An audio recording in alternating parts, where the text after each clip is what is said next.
Avec mon mari Jean, on est 2 architectes. On a acheté ce lieu il y a 15 ans. Et à l'époque, c'était encore l'entreprise Métallu. Donc c'est vraiment pour ça que ça s'appelle Métallu, c'est la friche Métallu, dans le sens où quand on est arrivé il y a 15 ans, l'entreprise était encore en train de fabriquer des charpentes.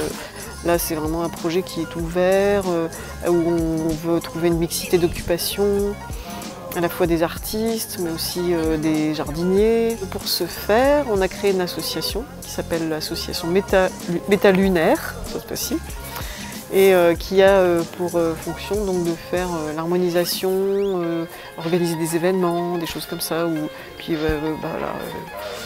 avec les nattes vertes. Enfin, après, les nattes vertes s'est créé, donc Nathalie a créé ce jardin permaculture. Des nattes vertes, parce que les nattes vertes, on les voit toujours sèches, les nattes en général. On ne les voit jamais vertes. Donc c'est un petit clin d'œil. On est en mode permaculture. Donc on a fait une année d'observation avec un petit rapport. Et avec toutes ces petites données, on a commencé donc à fabriquer de la terre, avec les premières chutes de feuilles. C'est un jardin partagé, autant de l'ouvrir. Normalement, il n'y a pas nécessité de toujours faire des buts.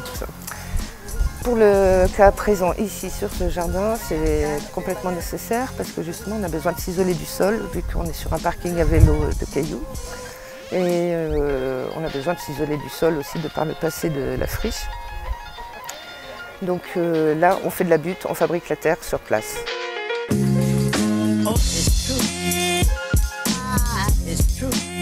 Ici c'est la fête de l'été. Ça permet d'ouvrir les portes à tous les publics et c'est un petit rendez-vous incontournable saisonnier.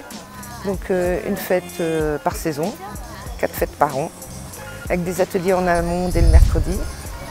Et voilà, la restitution le dimanche et puis le pique-nique partagé, le jardin découverte, voilà. Je propose toute une installation pour faire du papier, pour manipuler et faire des feuilles de papier. Et là, en l'occurrence, on rajoute des végétaux qui viennent du jardin, des nattes vertes.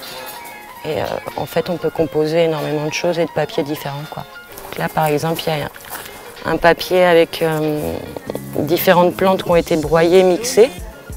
Et aussi, il y a eu des petits bouts de mauve qui ont été parsemés au-dessus et qui donnent du coup cette couleur très vive. Et il y a eu un premier papier, il y a une plante qui a été posée et un deuxième papier par-dessus. Donc en fait, il y a un volume qui se crée, on voit la plante à l'intérieur.